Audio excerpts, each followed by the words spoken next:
میں نے اپنی گورنمنٹ ڈیزالو آئین کے مطابق کی تھی. میں اپنے سمجھتا تھا کہ ہمارے ملک میں ہمارے سارے وکلا، ہمارے سارے ججز آئین کے ساتھ کھڑے ہو جائیں گے. 90 دن میں الیکشن ہونے تھے. چیف جسٹس اور سپریم کورٹ اناؤنس کرتے ہیں الیکشن 14 مئی کو. گورنمنٹ آئین کی پرواہ نہیں کرتی. اب گورنمنٹ کہتی ہے کہ جی اگر ملٹری کورٹس اگر اس نے خلاف فیصلہ کیا سپریم کورٹ نے تو ہم سپریم کورٹ کے فیصلے نہیں مانیں گے. تو رہ کیا گیا پھر؟ تو رہ تو یہی کیا کہ ڈنڈے سے اب اپنے سروں کو کنٹرول کرنا ہے. تو مجھے ابھی بھی ہے کہ صرف آزاد اور غلام ملکوں میں دیکھ لیں کہ یہاں کوئی نام ہی نہیں لے رہا وہ بیچارے جو اس ملک کے عام شہری، ان کو گولیاں ماری گئی، ناتے شہریوں کو. اور ادھر دیکھیں ایک آدمی کو پولیس نے گولی ماری. اور فرانس میں دیکھ لیں آزاد قومیں کیا ہوتی ہیں. اس کے بعد آج جی اور کون سے کیسز ہیں؟ بشرا بیگم کے اوپر کیس ڈال دیے. کیا ہے جی کہ وہ اس کے گاؤں میں، وہ جو کبھی گاؤں میں گئی بھی نہیں ہے، اس کے گاؤں میں جی 20 سال کے بعد ایک جگہ سڑک بن گئی. اینٹی کرپشن کا کیس اس پہ کر دیا. میری چھوٹی بہن عظما، اس کے اوپر اینٹی کرپشن مجھے بیچ میں ڈال دیا کہ جی میں جب پرائم منسٹر تھا میں نے اس کو بڑی سستی کوئی زمین دلوا دی ہے یا لوگوں سے قبضہ کر کے. اور یہ اتنے ڈفرز ہیں کہ کہا کہ جی 6 ارب کی زمین اس کو دلوا دی. ان کو اتنا نہیں پتا کہ وہ چیک سے اس نے پیسے دیے. پہلے تو وہ چیکس کے پیسے، ذرا یہ چیک نمبر دیکھ لیں کہ اس نے پہلا چیک کس دن دیا؟ 25 اپریل 2022 کو. عمران خان پرائم منسٹر نہیں تھا. عمران خان 9 اپریل کو پرائم منسٹر نہیں، ختم ہو گیا تھا. تو 25 اپریل کو ایک چیک ہے، وہ اب چیک کی کاپی ہے. اور دوسرا چیک دیا ہے 2 جون کو. اور کتنے کے چیک ہیں؟ 6 کروڑ روپے کے. تو اس نے چیک کے سے پیمنٹ کی ہے. میرے اوپر کرپشن کیس ڈال دیا ہے کہ میں نے جی وہ اس کو پرائم منسٹر ہوتے ہوئے زور لگا کے اس کو فیور کیا. پھر آ جائے جی اگلا کیس، تاکہ آپ کو ساروں کو پتا چل جائے ہو کیا رہا ہے. اب 2 اور کیسز ہیں جن کے اندر یہ پوری کوشش کریں گے مجھے اندر ڈالنے کی. وہ نیب کے کیسز ہیں. ایک ہے القادر کا جس میں انہوں نے مجھے پکڑا تھا، اور دوسرا ہے توشہ خان. ابھی القادر کا کیس کیا ہے ذرا یہ غور سے سمجھ لیں پھر سے، کیونکہ میں چاہتا ہوں کہ ساری قوم کو سمجھ آ جائے. وہ کیس یہ ہے کہ ایک کیبنٹ فیصلہ کرتی ہے، کیبنٹ کے سامنے ایک فیصلہ آتا ہے کہ اگر ایک ملک ریاض فیملی اور ایک انگلینڈ کے national NCA national crime agency, ان کے بیچ میں ایک فیصلہ ہوتا ہے. وہ کہتے ہیں پرائیویٹ، ان کے بیچ میں فیصلہ ہوتا ہے. وہ یہ کہتے ہیں کہ اگر آپ، ہماری کیبنٹ کے سامنے آتا ہے کہ اگر آپ اس کو فیصلے کو کانفیڈینشیل رکھیں گے، صرف کیبنٹ سے، عدالت سے نہیں، اگر کیبنٹ میں کانفیڈینشیل رکھیں گے تو 190 ملین پاؤنڈ پاکستان میں آ جائے گا سپریم کورٹ کے اکاؤنٹ میں. اور لیکن اگر آپ اس کو کانفیڈینشیل نہیں رکھیں گے تو آپ کو انگلینڈ کے اندر کیس کرنا پڑے گا، سول کیس جو 5-6 سال چل سکتا ہے. اور آپ کو ثابت کرنا پڑے گا، آپ کے اوپر ہوگا کہ آپ نے ثابت کرنا ہے کہ وہ پیسہ منی لانڈرنگ کا ہے. ہمیں وہاں کیبنٹ کے اندر پہلے بھی بتایا گیا کہ $100 ملین پاکستان کا بیرون ملک کیسز کے اندر بہ گیا ہے، ہار چکے ہم کیس. $100 ملین ہماری بڑا برا ریکارڈ ہے باہر کیسز کا. اور وہ بھی 5-6 سال لگ گئے تھے، جبکہ اب وہ پیسہ سیدھا آپ آ جانا تھا اور پاکستان میں 190 ملین پاؤنڈ آ جانا تھا. کیبنٹ فیصلہ کر لیتی ہے. بعد میں کہتے ہیں کہ جی وہ تو کسی اور بات میں جانا چاہیے تھا، وہ جانا چاہیے تھا گورنمنٹ کو، سپریم کورٹ کو نہیں جانا چاہیے تھا. بھیا کیبنٹ آج جا کے سپریم کورٹ کو کہے کہ جی وہ پیسہ دوسری طرف ٹرانسفر کرے اور ہم ثابت کر دیں گے کہ یہ پیسہ منی لانڈرنگ سے، تو آج بھی کر سکتے. کیا چیز روک رہی ہے ان کو؟ پیسہ تو پاکستان آ گیا ہے. اور کہہ یہ رہے ہیں کہ اس سے 7 مہینے پہلے جو کہ القادر یونیورسٹی جو چیریٹیبل ٹرسٹ ہے ادھر چل رہے ہیں، ادھر مفت تعلیم اس طبقے کو دی جا رہی ہے جو بچے کبھی یونیورسٹی تعلیم نہیں لے سکتے، مفت تعلیم ان کو مل رہی ہے وہاں.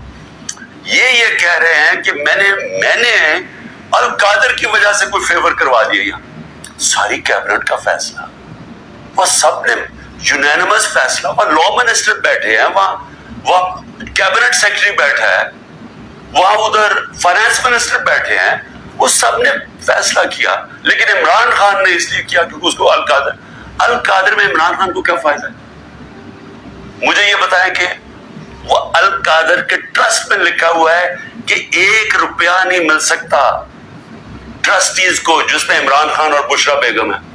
جس طرح نمل یونیورسٹی کے ہمیں کوئی پیسہ نہیں مل سکتا، جس طرح شوکت خان ہمیں نہیں مل سکتا. یہ چیریٹیبل ٹرسٹ ہے. کہہ رہے ہیں کہ میں نے اس کی وجہ سے اس کو فیور کر دیا. بھئی آپ اگر فیور کر دیا، آپ آج جا کے سپریم کورٹ میں ریٹ کر دیں کہ یہ پیسہ ادھر ٹرانسفر کر دیں. پیسا تو پاکستان آ گیا. ایک یہ القادر ہے، دوسرا ہے جناب توشہ خانہ. توشہ خانہ کیا ہے؟ ذرا غور سے سنیں. 70 سال سے قانون یہ ہے کہ جب گفٹس ملتی ہیں پرائم منسٹر کو، پریزیڈنٹ کو، آرمی چیف کو، منسٹرز کو، جن کو بھی جب گفٹس ملتی ہیں تو وہ کیا ہوتا ہے، وہ سیدھا توشہ خانہ میں جاتی ہے. توشہ خانہ کے اندر اس کی ویلیو نکالی جاتی ہے. ویلیو کیسے نکالی جاتی ہے؟ وہ FBR سے علیحدہ ویلیو لیتے ہیں، اور پھر ایک اپریزر ہوتا ہے جو انڈیپینڈنٹ ہوتا ہے، اس سے علیحدہ ویلیو لیتے ہیں. وہ جو ویلیو زیادہ ہوتی ہے وہ آ کے بتاتے ہیں کہ جی آپ نے بتائیں یہ اس کی ویلیو ہے. ان کے زمانے میں 20% دے کے آپ خرید سکتے ہیں اگر آپ نے رکھنا چاہیں. ہم نے اس کو 20 سے 50% کر دیا کہ آپ 50% دے، وہ گورنمنٹ کو چلی جاتی ہے اگر آپ رکھنا چاہیں. یہ ہے قانون. میں نے اسی قانون کے مطابق کئی گفٹس لی، کئی میں نے نہیں لی. مجھے یہ بتائیں کہ اس میں نے غلط کام کیا کیا ہے؟ سارا ریکارڈ وہاں پڑا ہوا ہے. جو میں نے گفٹس لی، جو بھی میں نے فیصلہ کیا میں نے بیچ دی ہیں، اس کے اوپر کیپٹل گینز ٹیکس وہ سارا FBR میں نے ڈکلیئر کیا ہوا ہے. سارا کچھ میرا ڈکلیئرڈ ہے.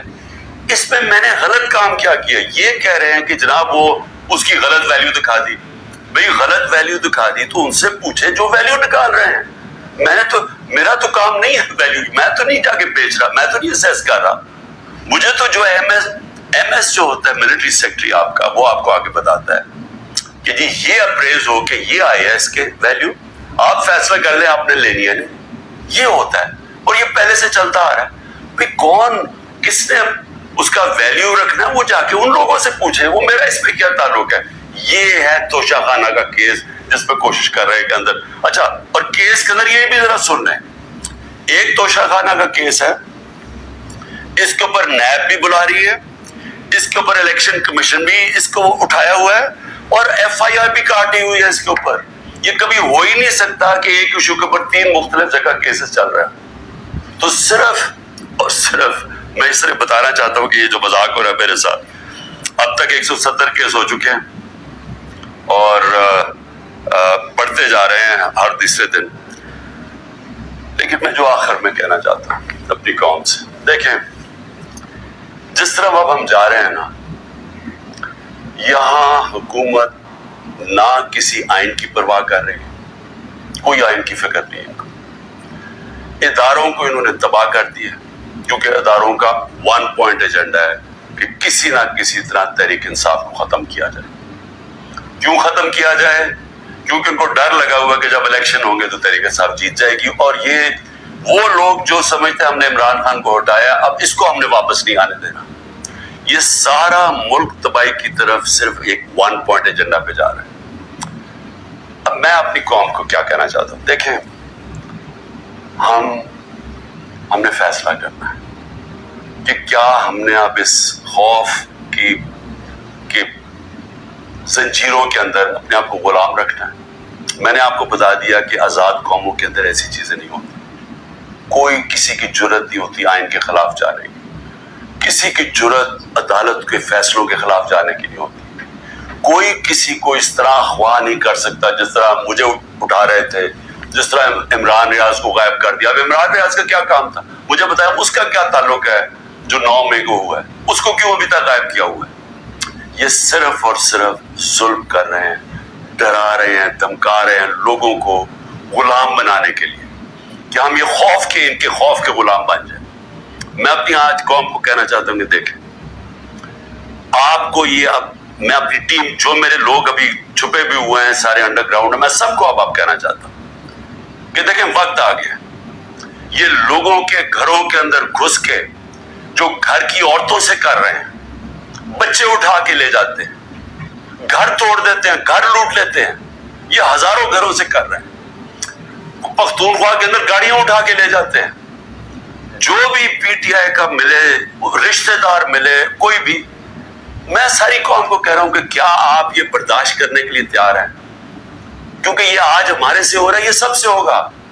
جب پولیس سے آپ غلط کام کرواتے ہیں اور پولیس کو چھوڑا ہوا ہے کہ وہ کسی کو بھی کہے کہ جی تمہارا جیو فینسنگ میں نام آیا، اتنے پیسے دے دو، اگر آپ پولیس فورس بھی تباہ کر رہے ہیں، ادارے سارے تباہ ہو گئے، یہ جو نیب ہے، کیا نیب کی اہمیت رہ گئی ہے کہ اتنے بڑے ڈاکو ان سارے کے کیسز معاف کر دیے، جو 3 گاڑیاں آصف زرداری نے چوری کی ہیں توشہ خانہ سے، 1 گاڑی نواز شریف نے چوری کی ہے، 1 مریم نواز نے چوری کی ہے، ان کو کوئی پوچھ نہیں رہا، اور آ کے کہہ رہے جی کہ توشہ خانہ سے یہ آپ نے جو لیگلی کام کیا ہے کہ جی وہ ویلیویشن نہیں ہوئی، بھئی وہ ان سے پوچھے جنہوں نے ویلیو کرنا تھا، وہ میرا اس سے کیا تعلق ہے؟ لیکن مقصد انصاف کا نہیں ہے، مقصد ظلم کرنے کا ہے۔ اور میں قوم کو اب کہتا ہوں، اب یہ بھیڑ بکریوں بن کے رہنے کا وقت چلا گیا ہے۔ میں آپ کو کہہ رہا ہوں، میں تیار ہوں، میں کل جا رہا ہوں، پتہ نہیں کتنے میرے 19 بیلیں لگی ہوئی ہیں، کسی میں اندر ڈال سکتے ہیں، میں تیار ہوں سب کے لیے، میں ہر چیز کے لیے تیار ہوں، لیکن میں یہ ظلم کا نظام برداشت کرنے کے لیے تیار نہیں، میں یہ بھیڑ بکریوں بن کے اپنی زندگی گزارنے کے لیے تیار نہیں ہوں۔ میں یہ سمجھتا ہوں کہ یہ قوم کے لیے وقت آ گیا ہے، آپ سب فیصلہ کر لیں کہ کس طرح کا پاکستان آپ چاہتے ہیں۔ کیا وہ پاکستان چاہتے ہیں جو پروفیشنل جو باہر جا سکتے ہیں وہ باہر چلے جائیں، جو آپ کا سب سے بڑے ذہن ہے وہ باہر چھوڑ کے چلے جائیں، وہ بیچارے غریب آدمی کشتیوں میں ڈوبتے رہیں جا کے اللیگلی غیر قانونی طور پہ نکلنے کے لیے، اور باقی قوم بھیڑ بکریوں کی طرح رہ جائے۔ اس ملک کا کوئی مستقبل نہیں ہے۔ مجھے افسوس سے کہنا پڑتا ہے کہ وہ ساتھ ہمارا ملک جس تیزی سے آگے جا رہا ہے اور جس تیزی سے اس میں اور ہمارے میں فاصلے بڑھتے جا رہے ہیں، یعنی ہر طرح وہ آگے نکل گئے ہیں، ہمیں سوچنا چاہیے کہ اگر ہم اسی طرح چلتے رہے اور یہ چوروں کے نیچے اگر یہ بندر بانٹ کر رہے ہیں کہ جی ملک ہم بھیڑ بکری ہیں، جی آپ ادھر وہ لے لو، وہ سندھ لے لے، وہ کراچی لے لے، وہ یہ لے لے، وہ پختونخوا لے لے آپس میں، اور ہم جس طرح کے بھیڑوں کی طرح کبھی ادھر سے، کوئی مستقبل نہیں ہے اس کا۔ اور اس لیے میں اپنی اب سب لوگوں کو کہہ رہا ہوں، تیاری کریں، آپ پرامن احتجاج ہمارا حق ہے۔ پہلے تو جمعے کو نکلے نا، جو انہوں نے کیا ہے، جو پتہ چلے کہ یہ زندہ قوم ہے، کم از کم ہماری آواز نکلنی چاہیے، اور پرامن، میں ہمیشہ کہتا ہوں پرامن رہے۔ میں نے کبھی اپنے 27 سال میں کبھی انتشار کی بات نہیں، کیونکہ یہ میرا ملک ہے، توڑ پھوڑ کریں گے میرے ملک کو نقصان ہوگا۔ میں نے چوروں کی طرح باہر تو نہیں ہے میری کوئی پراپرٹیز، میں نے تو نہیں باہر بھاگنا۔ انہوں نے تو ابھی میں آپ کو کہہ رہا ہوں کہ جب انہوں نے الیکشن اناؤنس ہی ہوا، انہوں میں سے لوگوں نے باہر بھاگنا شروع کر دیا، کیونکہ ان کو پتہ ہے کہ ان کا جو انہوں نے کیا ہے اس ملک کے ساتھ، ان کو پتہ ہے کہ قوم نے ان کو بخشنا نہیں ہے، انہوں نے بھاگنا ہے باہر۔ اس لیے اپنی قوم کو میں کہہ رہا ہوں کہ آپ کے پاس اب 2 راستے ہیں، غلامی کے اور حقیقی آزادی کے۔ لا الہ الا اللہ، کوئی نہیں ہے خدا اللہ کے سوا، ہم کسی ظالم کے سامنے اور یہ ظلم کا نظام اور یہ خوف کے سامنے ہم جھکنے والے نہیں ہیں۔ ہم نبی صلی اللہ علیہ وسلم، محمد مصطفیٰ، دنیا کے سب سے عظیم لیڈر، ہم ان کی امت ہیں، اور وقت آ گیا ہے کہ ہم اپنا سٹینڈ لیں اور پرامن طریقے سے تیاری کریں نکلنے کے لیے سڑکوں پہ۔ پاکستان زندہ باد۔